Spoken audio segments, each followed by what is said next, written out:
अल्लाहुम्मा सल्ली अला सय्यिदिना मुहम्मद व अला आलि सय्यिदिना मुहम्मद व बारिक वसल्लम। Daily Islamic network YouTube channel पर आप सबको खुश आमदीद। जो भी इंसान अपनी तमाम परेशानियाँ, जो भी कोई टेंशन हो, कोई दुआ हो, कोई मसला हो, जो इंसान ये आदत बना ले कि वो अपने अल्लाह से अर्ज़ करेगा और अल्लाह तबारक व ताला के सामने अपनी हर फरियाद को रखेगा, तो अल्लाह तबारक व ताला फिर उस इंसान को किसी का मोहताज नहीं बनाता। अल्लाह तबारक व ताला अपने बंदों से बड़ी मोहब्बत करता है और अल्लाह ताला ने बार बार कुरान पाक में अपने बारे में ये फ़रमाया कि करीम करीम रब, करीम रब। तो फिर हमें ये सोचना चाहिए कि हमारा रब कितना करीम है। अब देखिए कि दुनिया में अगर आप किसी मालदार इंसान के पास जाते हैं, उससे कुछ मांगते हैं, तो वो कुछ ना कुछ आपको दे देता है।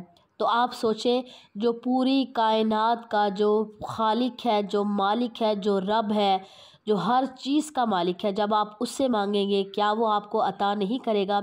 बिल्कुल अता करेगा। दुआ जो है, ये बाद दफ़ा ऐसा होता है कि कोई इंसान जब दुआ करता है तो उसकी दुआ फ़ौरन कबूल होती है। 3 सूरतें होती हैं, लेकिन इसमें से बेहतरीन सूरत कौन सी है वो मैं इंशाल्लाह ताला आपको बताऊंगी। नंबर 1 पर कि फ़ौरन उस इंसान की जो भी दुआ मांगता है कबूल हो जाती है, अल्लाह ताला कबूल फ़रमा लेते हैं। दूसरी सूरत ये होती है कि उस इंसान की दुआ किसी हिकमत की वजह से, जो अल्लाह ताला बेहतर जानते हैं, उस इंसान की दुआ कबूल होती है लेकिन लेट होती है। कभी कभी तो फ़ौरन दुआ कबूल हो जाती है, कभी कभी लेट हो जाती है। उसमें अल्लाह तबारक व ताला की कोई ना कोई हिकमत ज़रूर होती है। और नंबर 3 पर जो ना फ़ौरन कबूल होती है और ना बाद में कबूल होती है। तो अब क्या जो दुआ इंसान मांगता है क्या वो ज़ाया हो जाती है? क्योंकि ना वो जल्दी कबूल हुई, ना वो लेट कबूल हुई, देर से कबूल हुई, तो इसका क्या हल होगा? तो वो जो दुआ कबूल नहीं होती वो इंसान की ज़ाया नहीं होती, बल्कि क़यामत के दिन उस दुआ का अजर अल्लाह ताला इंसान को अता करेगा। किसी इंसान को लाया जाएगा और उसे कहा जाएगा कि ये पहाड़ के बराबर ये सारी नेकियां तुम्हारी हैं। तो वो इंसान बड़ा हैरान होगा, परेशान होगा कि ऐसा कैसे हो सकता है, मैंने तो इतनी नेकियां नहीं की। फिर इंसान को याद करवाया जाएगा कि तुमने फ़लाँ दुआ मांगी थी और तुम्हारी दुआ कबूल नहीं हुई थी, और अल्लाह तबारक व तआला ने इस पहाड़ के बराबर वो नेकियां तुम्हारी नामा माल में लिख दी हैं। तो इतना ज़्यादा नेकियां इंसान को वहाँ पर मिलेंगी क़यामत के दिन। तो उन इंसान उस टाइम हसरत करेगा कि ए काश दुनिया में हमारी कोई दुआ कबूल ना हुई होती।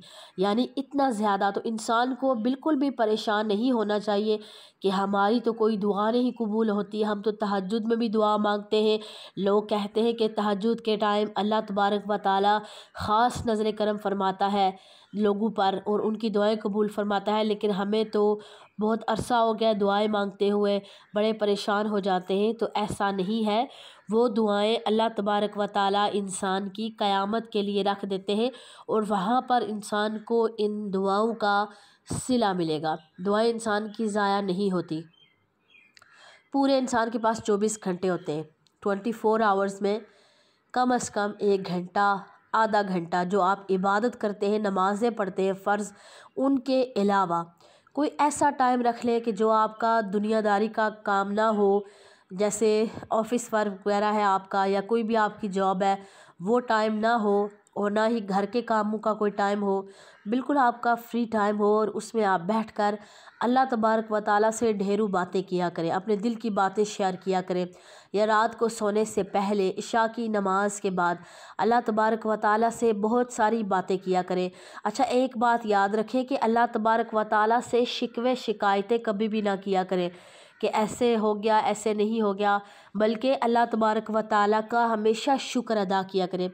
और जैसे हमारे इस्लाम में ये है कि आप जब नेकियों में देखें कि मेरी नेकियां कितनी हैं, तो अपने से आला लोगों को देखें, ऊंचे लोगों को देखें, ताकि हमारे अंदर भी ये शौक़ पैदा हो कि फ़लाँ के पास इतनी ज़्यादा नेकियां हैं, मेरे पास नेकियां कम हैं, मैं दीन के मामले में पीछे हूँ, मुझे ज़्यादा आगे निकलना चाहिए, मुझे नेकियां करनी चाहिए। और दुनिया के मामले में अपने से नीचे लोगों को देखना चाहिए। अगर आप अपने से ऊंचे लोगों को देखेंगे तो आप एंग्ज़ायटी, डिप्रेशन का शिकार हो जाएंगे। तो इसलिए आप क्या करें, कि अपने से हमेशा अपने से नीचे वालों को देखें कि अल्लाह तबारक व तआला ने आपको जिस हाल में रखा हुआ है, कितने सारे ऐसे लोग हैं जिनका ये ख्वाब होगा जिस लाइफस्टाइल में आप रह रहे हैं, कितने सारे हज़ारों लाखों लोग होंगे जिनका ख्वाब होगा कि वो आप जैसी ज़िंदगी गुजारे। तो अल्लाह तबारक व तआला का हमेशा शुक्र अदा किया करें और अल्लाह तबारक व तआला की नेमतों का जो सबसे बड़ी नेमत है अल्लाह ताला की, वो है सेहत। अब कोई इंसान आकर आपसे कहे कि हम आपको करोड़ों रुपए देते हैं और आप क्या करें कि अपनी एक आँख हमें दे दें, क्या हम लोग दे सकते हैं? बिल्कुल नहीं दे सकते। एक हाथ तक नहीं हम लोग देख सकते। तो ये देखिए, अल्लाह का शुक्र अदा करें कि अल्लाह तबारक व तआला ने इंसान को सलामत बनाया और सेहतमंद बनाया। एक नाखून तक हम निकाल के किसी इंसान को नहीं दे सकते। एक नाखून ज़रा आप अपना थोड़ा सा निकालें, टूट जाए किसी का नाखून या निकल जाए तो कितनी ज़्यादा तकलीफ़ होती है। एक नाखून तक हम किसी इंसान को अपना नहीं दे सकते। इतनी ज़्यादा अल्लाह ताला की नेमतें हैं हमारे पास कि हम जिनको शुमार करना चाहें तो शायद सारा टाइम हमारा इधर ही लग जाए। बहुत ज़्यादा नेमतें हैं अल्लाह ताला की। नबी करीम सल्लल्लाहु अलैहि वसल्लम की एक बहुत प्यारी हदीस मैं आपके साथ शेयर करती हूँ कि अल्लाह ताला के यहाँ दुआ से ज़्यादा काबिल कदर कोई चीज़ नहीं। अल्लाह ताला पसंद करता है। अब देखेंगे दुनिया में आप जाते हैं ना लोगों के पास, बड़े बड़े लोगों के पास, उनसे आप कुछ मांगेंगे, वो आपको एक दफ़ा बाखुशी अता करेंगे। जब आप बार बार मांगेंगे, वो इंसान भी अगला भी आपसे तंग हो जाएगा। जितना भी अच्छा हो, जितना भी नेक हो, परहेज़गार हो, जैसा भी इंसान हो, एक ना एक दिन वो ज़रूर तंग हो जाएगा। लेकिन वो मेरा रब है, जिससे आप जितनी दफ़ा मांगेंगे वो उतना ज़्यादा खुश होगा आपसे, उतना ज़्यादा खुश होता है। नबी करीम सल्लल्लाहु अलैहि वसल्लम मस्जिद नबवी में कोने में एक शख्स दुआ मांग रहा था। उसके अल्फाज इतने प्यारे थे कि नबी करीम सल्लल्लाहु अलैहि वसल्लम ने पास एक सहाबी बैठे हुए थे, उन्हें फरमाया कि वो जो कोने में शख्स बैठा दुआ मांग रहा है, आप उसके पास जाएं और उससे कहें कि तुम्हारी दुआ कबूल हो गई। वो कैसे दुआ मांग रहा था? वो ये कह रहा था कि ए अल्लाह, अगर तू मेरी दुआ नहीं सुनेगा तो कौन सुनेगा? तू मेरा रब है, तेरे अलावा कोई भी नहीं है जो मेरा रब है, कोई भी मेरा मालिक नहीं है, तू मालिक है। अगर तू नहीं मेरी दुआ सुनेगा तो कौन सुनेगा? यानी कितने प्यारे ये अल्फाज हैं। तो अल्लाह तबारक व तआला के सामने ऐसी कंडीशन में जाया करे और कहा करे कि अल्लाह ताला तेरे सिवा कोई नहीं है, ना शरीक है, ना मालिक है, ना दुआओं को सुनने वाला है। और अल्लाह तबारक व तआला के सामने हाज़िर हुआ करें तो अल्लाह तबारक व तआला को यही चीज़ सबसे ज़्यादा पसंद है कि इंसान अल्लाह तबारक व तआला के सामने आ जाए। अल्लाह ताला के सामने ऐसे बन जाया करे जिस तरह एक छोटा बच्चा अपनी माँ के सामने बन जाता है, रोता है, गिड़गिड़ाता है, ज़िद करता है, फिर माँ को बार बार आवाज़ें देता है। इसी तरह अल्लाह ताला को बार बार पुकारा करे, बार बार पुकारा जाए। अल्लाह तबारक व तआला इंसान को तब तक नहीं देता तौफीक जब तक इंसान ख़ुद कोशिश न करे।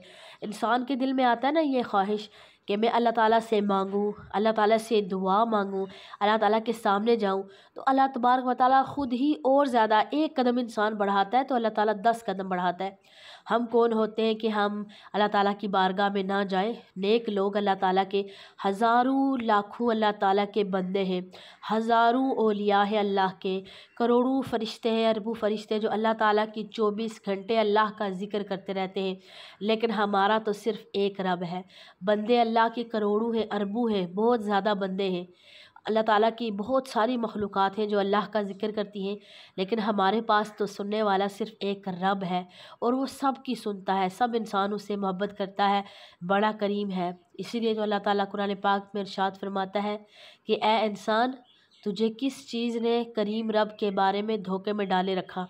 कि वो रब करीम है जो दुनिया में, आप देखें हम अपने करीबी रिश्तों से कितना प्यार करते हैं, कितनी मोहब्बत करते हैं, लेकिन जैसे ही हमारी आँख बंद होती है, हम दुनिया से जाते हैं, सारे रिश्ते नाते हर चीज़ हमें छोड़ जाती है। वहाँ पर हमें काम आएगी अल्लाह की दोस्ती। कब्र में जब हम चले जाएंगे तो वहाँ पर अल्लाह की दोस्ती और अल्लाह की मोहब्बत हमें काम आएगी। आज जो हम अमाल कर रहे हैं दुनिया में, वो क़यामत के दिन कब्र में हमारे साथ होंगे। ये दुनिया महज एक ख्वाब है, एक ख़याल है, धोखा, इसके अलावा दुनिया कुछ भी नहीं है। अब हम लोग ये समझते हैं ना कि हम लोग जाग रहे हैं, हम देख रहे, सुन रहे, चल रहे, खा रहे, पी रहे, सो रहे, जाग रहे, सारी ज़िंदगी हम ऐसे ही सोचते रहते हैं। जो दुनिया से चला जाता है हम कहते हैं कि बस इसका सिलसिला ख़त्म हो गया, अब ये सो गया है, अब ये उठ नहीं सकता। हकीकत में जो दुनिया से चला गया वो हकीकत में जाग गया है। सोए हुए हम लोग हैं, गफलत में हम लोग हैं। उसने तो हकीकत को देख लिया, वो तो जान गया कि दुनिया क्या है, महज धोखा थी। अब मैं हूँ, कब्र है और बस क़यामत का इंतज़ार है और सिर्फ़ अल्लाह की दोस्ती काम आएगी वहाँ पर। तो अगर दुनिया में हमने अच्छे अमाल किए तो क़यामत के दिन हमें अल्लाह ताला के सामने शर्मिंदा नहीं होना पड़ेगा। रब जो है बड़ा करीम है। एक इंसान की अगर अल्लाह ताला के खौफ से, अल्लाह के डर से कोई इंसान अगर एक मक्खी के सर के बराबर, कितनी छोटी सी होती है मक्खी, कभी उसका सर देखा है कितना छोटा सा, तो उसके सर के बराबर छोटा सा आंसू भी अगर अल्लाह ताला के खौफ से इंसान के आँखों से गिर गया तो वो उस इंसान के लिए जहन्नुम से बचाव के लिए काफ़ी होगा। कितना ज़्यादा अल्लाह ताला के यानी अल्लाह ताला का डर रखना और अल्लाह ताला की मोहब्बत रखना कितनी इंसान के लिए, ये इंसान को दराजात मिलेंगे क़यामत के दिन। तो दुनिया में जो है ये सारी चीज़, हर चीज़ फ़ना है। इंसान को ऐसे रहना चाहिए जिस तरह इंसान, अब जैसे कोई फैमिली किसी टूर पर जाती है, वहाँ पर उन्होंने कुछ दिन स्टे करना है, तो वहाँ पर वो किसी भी कोई भी आप कह लें कि रूम में रह रहे, किसी घर में रह रहे, क्या वो उस घर को सजाना संवारना शुरू करेंगे? कभी भी नहीं, क्योंकि उन्हें पता है कि हमने चंद दिन रहना है और फिर यहाँ से चले जाना है। क्या वो वहाँ पर फर्नीचर लाएंगे? क्या वो नई नई चीज़ें वहाँ पर ला कर रखेंगे? कभी भी ऐसा नहीं करेंगे। उन्हें पता है कि हमने चंद दिन रहना है और फिर हमने यहाँ से चले जाना है। हम मुसाफिर हैं, हमने यहाँ पर नहीं रहना। तो एक इंसान को भी बिल्कुल इसी तरह रहना चाहिए।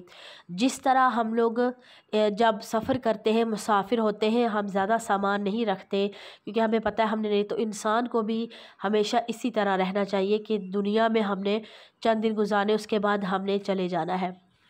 आप देखें, जो मुसाफिर भाई होते हैं, बाहर काम करने के लिए जाते हैं, क्या वो वहाँ पर जैसे सऊदीया है, दुबई है, यमन वगैरह वगैरह जहाँ पर, क्या वो वहाँ पर अपना घर बनाते? कभी भी वहाँ पर घर नहीं बनाते। इवन कि जो उन्होंने चीज़ें मौजूद होती हैं वही अपने ज़्यादा सामान इकट्ठा नहीं करते, हालांकि साल हा साल से वो वहाँ पर रह रहे होते हैं, लेकिन वो क्या करते हैं कि अपना सामान जमा नहीं करते।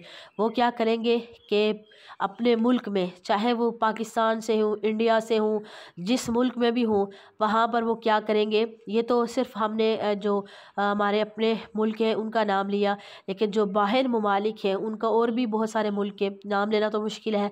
तो जब वो अपने मुल्क में आते हैं तो क्या करते हैं, अपना घर बनाते हैं, अच्छी टाइल्स लगवाएंगे, हर चीज़ अच्छा फर्नीचर रखेंगे, हर चीज़ अच्छी बनाएंगे, क्योंकि उन्हें पता है कि हमारा असल वतन ये है। तो हमने यहाँ पर अच्छा घर बनाना है। जो बाहर हम काम कर रहे हैं वो तो हम आर्जी काम कर रहे हैं, लेकिन वो वहाँ पर साल हा साल से मेहनत कर रहे होते हैं, अपने पूरी पूरी जवानी गुजार देते हैं। लेकिन जो पाकिस्तान का घर होता है या इंडिया का घर होता है या बांग्लादेश का, जहाँ पर भी वो रह रहे होते हैं, उनका अपना आबाई वतन होता है, वहाँ पर वो अच्छा घर बनाते हैं और बहुत ज़्यादा जो है वो अपनी कमाई लगाते हैं, सिर्फ इस वजह से कि हमारा ये वतन है, असल वतन है।